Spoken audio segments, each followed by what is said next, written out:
আসসালামু আলাইকুম রহমতুল্লাহি ওবারাকাতু। সম্মানিত দর্শকবৃন্দ, আমরা ধারাবাহিকভাবে মাদ্রাসাতুল মাদিনার অনলাইন ভিত্তিক ক্লাসগুলি করে যাচ্ছিলাম। তো মাঝে 2 দিন বিরতি ছিলাম যে কোনো কারণবশত। একটা ইনস্ট্রুমেন্ট নিয়ে ব্যবস্থাপনার অনেক ব্যাপক আকারে ছিল, অর্থাৎ স্টুডিও 1 এবং অ্যাডোবি প্রিমিয়ার নিয়ে একটু সমস্যা ছিল। ওটা সলভ করতে গিয়ে আমরা 2 দিন রেস্টে গিয়েছিলাম। তো বন্ধুরা, যাক আলহামদুলিল্লাহ, আমরা এমন একটি কিতাব নিয়ে আলোচনা করতেছিলাম। 1 মিনিটে মাদ্রাসা লেখা আছে, কিন্তু এর ব্যাখ্যা বিশ্লেষণ করলে আপনার 1 ঘন্টাও শেষ করা যাবে না, অথচ 1 মিনিটের মাদ্রাসা। তো যাই, এর থেকে আপনার পাশাপাশি আপনার বিভিন্ন কিতাব মোতালা করে বুখারী শরীফ, মুসলিম শরীফ, মিশকাত শরীফ 5.5 কোটি টাকার কিতাবও আমার কাছে বা আপনাদের কাছে আছে, যা মাকতাবাতুল শামিলা লাইব্রেরি থেকে আপনার সংগৃহীত করা হয় এই সফটওয়্যারটার মাধ্যমে। তো যাক, মোটামুটি যখন সময় পাই তখন ওখান থেকে কিছু মোতালা করি, আর বাকি অন্য অন্য স্থান থেকে আনি। বিশেষ করে এই কিতাবকে আমি ফলো করি। আমার মাদ্রাসাতুল মাদিনা ছাত্রদের ধারাবাহিকভাবে এই কিতাবগুলি আমরা মস্ক করে থাকি বা একত্রিত হয়ে আমরা এটা মোজাকারা করি। আর এমন একটি কিতাব, যে কিতাবটি আপনি উপহার দিলে আপনার পরিবার, পরিজন, আপনজন যে যারা আছে তারা অনেক উপকৃত হতে পারে। এক কথা, দিন এবং দুনিয়া উভয় জানের শান্তির ব্যবস্থাপনার জন্য আমাদের এই কিতাবটি যথেষ্ট হইতে পারে। তো বন্ধুরা, দেরি না করে ইনশাল্লাহ আমরা আজকে 2 নম্বর সবকে যাব। 2 নম্বর সবক বোধহয় হয়েছিল, হ্যাঁ 2 নম্বর হয়েছিল। আজকে 3 নম্বর সবক আলোচনা বিষয়। তো বন্ধুরা, আমরা শুরু করছি ইনশাল্লাহ। 3 নম্বর সবক, বিসমিল্লাহির রহমানির রহিম। আল্লাহ পাকের নামে আরম্ভ, যিনি পরম দয়ালু অতি মেহেরবান। নাহমাদুহু ওয়া নুসাল্লি আলা রাসূলিল কারীম। আমাদের তামাম প্রশংসা আল্লাহ তাআলার জন্য এবং আমাদের দরুদ ও সালাম রাসূল করিম সাল্লাল্লাহু আলাইহি ওয়াসাল্লামের প্রতি। 1 নম্বরে বন্ধুরা আমরা শিখব নামাজের বিভিন্ন শব্দের অর্থ। অবিহামদিকা, ইতিপূর্বে আপনার যে 2 নম্বর সবক ছিল তার ভিতরে শিখেছিলাম সুবহানাকা আল্লাহুম্মা। আজকে আমরা শিখব অবিহামদিকা। এর অর্থ কি? এর অর্থ এবং আপনার প্রশংসা বর্ণনা করিতেছি। 2 নম্বর আমরা শিখব একটি সুন্নাত সম্পর্কে। নামাজে দাঁড়ানোর প্রথম সুন্নাত কেবলামুখী হইয়া সোজাভাবে দাঁড়ানো, কেবলামুখী হইয়া সোজাভাবে দাঁড়ানো এবং মাথা না ঝুঁকানো। দ্বিতীয় সুন্নাত উভয় পায়ের আঙ্গুলগুলি কেবলামুখী রাখা। আর আজকের সবক 3 নম্বর সুন্নাত হইল ইমামের তাকবীরে তাহরিমার পরপরেই মুক্তাদি তাকবীরে তাহরিমা বলা।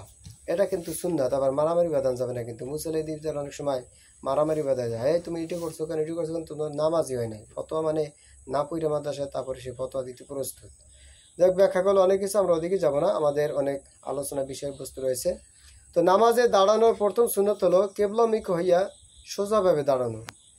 কেবলামুখী হইতে হবে, এটা কিন্তু সুন্নাত। একদম স্থিরভাবে সোজা কেবলামুখী হইয়া দাঁড়াইতে হবে, মাথা কখনো ঝুঁকানো যাবে না, এরকম কোনো ঝোঁকানো যাবে না। দ্বিতীয় সুন্নাত হলো উভয় পায়ের আঙ্গুলগুলি কেবলামুখী হয়ে রাখা, একদম এভাবে সোজাভাবে সুন্দরভাবে কেবলামুখী হতে হবে।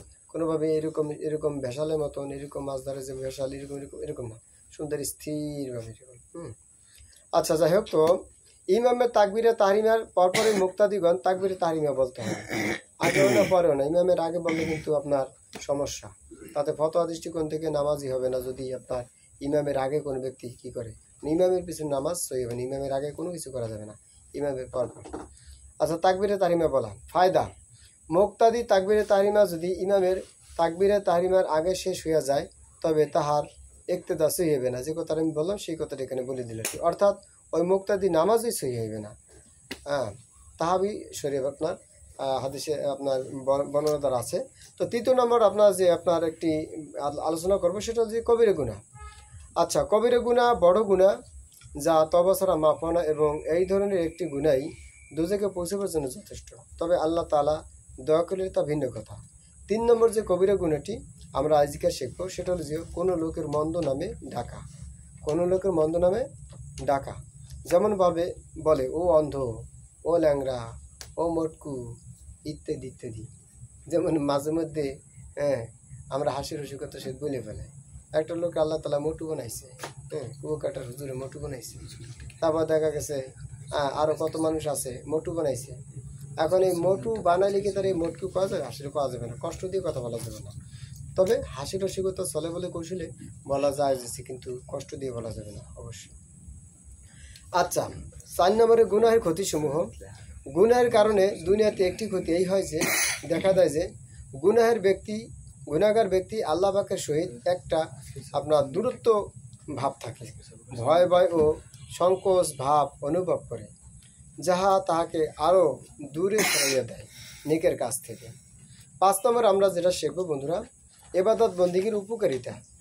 এবাদতের ফলে দুনিয়াবি একটি উপকার এই হয় যে সর্বরকম কষ্ট ও পেরেশানি আপনার দূর হয়ে যায় এবং সর্বপ্রকার অসুবিধা ও আপনার অশান্তি হইতে আল্লাহ পাক তাকে নাজাত দান করেন। আমাদের আলোচনার বিষয় একদম শেষ বন্ধুরা, এতটুকু বলবো ইনশাআল্লাহ। এই কিতাবটা গুরুত্বপূর্ণ একটা কিতাব, আপনারা প্রতিনিয়মিতভাবে যদি এটি দেখেন ইনশাআল্লাহ দিন এবং দুনিয়া উভয় যান নাজাতের ওসিলা হইতে পারে।